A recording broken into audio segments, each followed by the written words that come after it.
An Occasion is a Rare Occasion by Diane Seuss.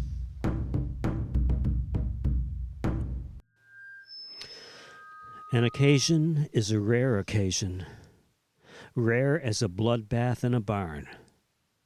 In our county, not one bloodbath in a barn, but a red bird in a bird bath is ho-hum. A field is ho-hum. A horizon is just a girl yawning at the edge of a field holding a long curved stick. She remembers reading ho-hum in a book, and it was odd to her, though not odd enough to be an occasion. Rhubarb leaves curling up out of the dirt in the spring are not an occasion. Things that happen on their own without help are ho-hum, like popping out a baby. But a baby shower is an occasion. A small occasion, but it counts. There are cupcakes to be frosted blue, and balloons to blow up with the breath of our own bodies, though now there are helium tanks. Have you sucked in enough? Did your voice sound high and strange? That is a miniature occasion. But then your voice goes back to its usual ragged self. So in the end, sucking helium is a temporary occasion. All occasions are temporary in our county. A silo in a field is ho-hum. But if it burns, it is a temporary occasion. So many things burn that fires are in danger of becoming ho-hum. Only the strange fires count. The supermarket fire, with its exploding jars of pickles. The outdoor movie screen fire. The firehouse fire. In our county, clouds are bags heavy with empties gathered from parking lots of strip malls and shut-down pattern factories. Soon, there will be enough to cash in. Soon the sky will rain quarters. Enough for bread and bologna and squares of American cheese and cereal shaped like stars. The milk in the bowl will go pink with the pinkness of the stars. That will be an occasion.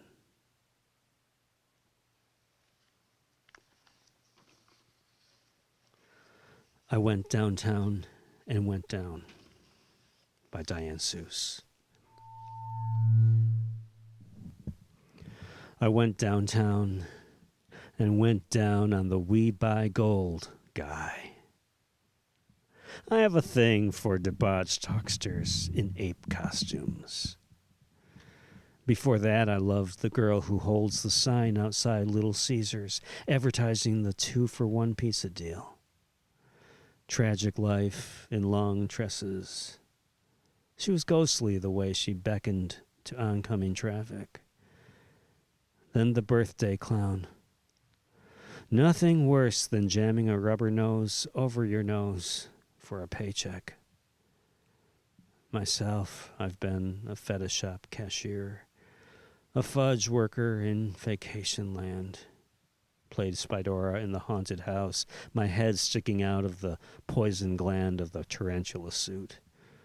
Wrote dime store romances. Was paid $1 once for a pornographic haiku.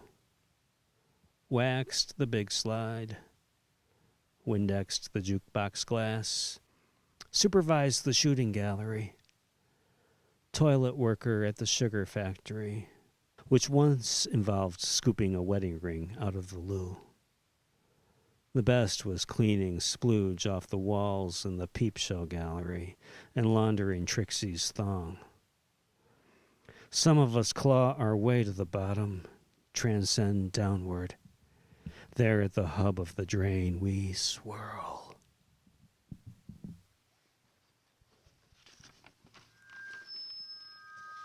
Free beer.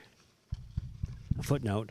Diane Seuss said that when she was a child, she would put on puppet shows and lure adults by offering free beer.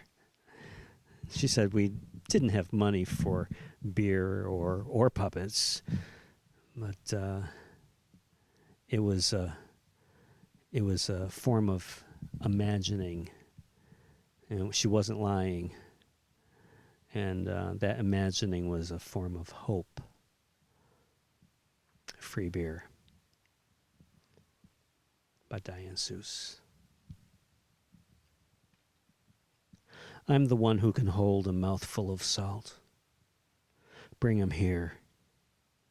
The fool dressed in prison stripes. I can pray for him, even though his eyes are wild. I can delouse the rat. When I was a kid, I invited them all to a puppet show. There were no puppets. I'd planned no show. Free beer, I said, and they came. I've seen a puppet theater. It resides in the black cavern behind my eyes. Thoughts are puppets dangling from their tangled strings. Bring 'em here. The one spinning on gloom's rotisserie. I'll section an orange for the wretched bastard. I'll ladle him up a mugful of tears. Free beer, I'll say. Though there is no beer.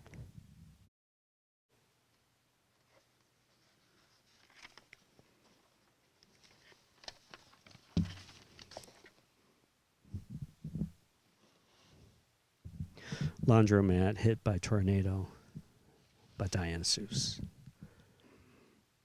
The bride died. The girl in love with milkweed pods and God died, laundering her sunbonnet. The baby born into the hands of fog and nuns who falsely claimed she was Chinese died. She was not Chinese. 3 dogs sparring over a stolen bone died. Young wife died up to her nipples in dirty diapers. Widow died bleaching her dead husband's shirts for donation. Lonely lady died skewered on her loneliness. Liar spiked on her lie. Teenage girl died contemplating her hitchhike thumb. Hussy died watching her husband stealing clothes spiral in the dryer. I strode shoeless from the rubble with my wicker hamper of folded clothes, having survived the twister of my foolishness, the funnel cloud of my warped desire. It's Like This by Diane Seuss. The prayers of non-believers are beautiful, like women desperate to be beautiful are beautiful, but beautiful in a way that makes God sick a bit, like one too many pedophores.